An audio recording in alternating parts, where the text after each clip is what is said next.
Always expect the unexpected on La Vuelta.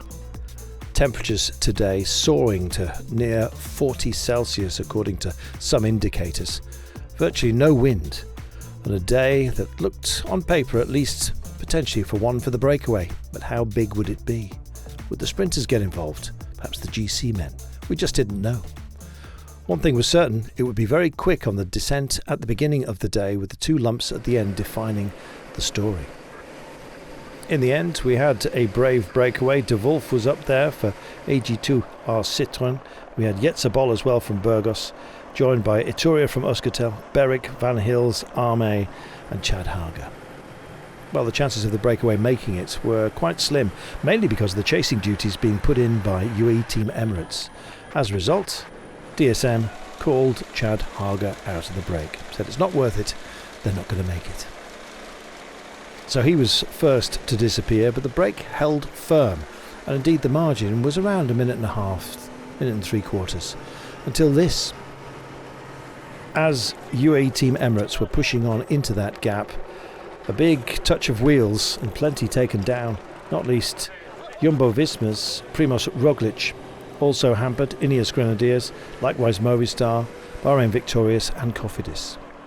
So the break pushed on. Last roll of the dice came from Martin van Hills from Lotto Soudal, and the gap was a very, very modest one with just under 26 kilometres to go. Well, as one break was caught, it always begs the question whether another one will be formed. And because of the pace that had been put in the day by UAE Team Emirates, there were riders all over the parcours and the heat was taking its toll. Well, combativity award is one thing, but there was a stage victory up for grabs. UAE really burnt all of their matches in the chase.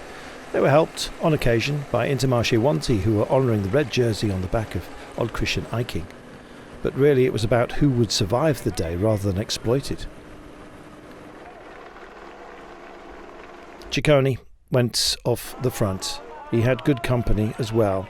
Vine got involved, likewise Bardet and Henao. So we had a new break of 4 riders with just over 20 kilometres to go. We still had a big climb as well, and off its descent, it was high-paced. Would the peloton have made a mistake? Well, we'd find out very, very late on. Half a minute advantage around that with 5.2 kilometres to go, and a new team at the front. It was Team Bike Exchange. Matthews had survived. Trentin was still involved as well. They remained the favourites, but could they exploit the day? Finally, a big coming together just about at the Flamme Rouge. A big left-hander when the road would suddenly open up. And open up certainly did Magnus Kort on the wheel of Jens Kerkelaer. A perfect lead out for him. Baggioli, the big challenge. Matthews and Trentin just going for minor places. But who would get it on the line? It would be on the throw. Surely it couldn't be Magnus Kort again after all the exploits yesterday. But it was. You can't keep a good man down. And Magnus Kort Nielsen is a very good man indeed. Winner of stage 6. And then on stage 12 the day prior, he'd gone very, very long to lose out within 200 metres of the line. He picked himself up and started all over again and won the day. Magnus Kort has a Baggioli, Matthews, Trentin and Kron, with Großschartner up there, Soto, Roux and Brambilla. Great day for a great man. Oh, Christian Eiking, good finish for him as well, stayed safe. Remains in the lead for yet another day, 58 seconds clear of Guy Martin. Primož Roglič in the front group as well, along with the other favourites.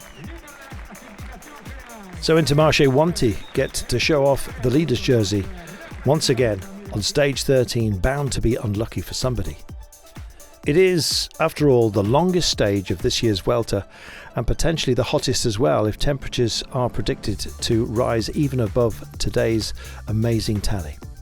No climbs to speak of, not exactly flat, but it'll probably feel like that out there. Certainly it will be punishing under the sun. So who will take advantage? Ever the question. We shall have to wait and see.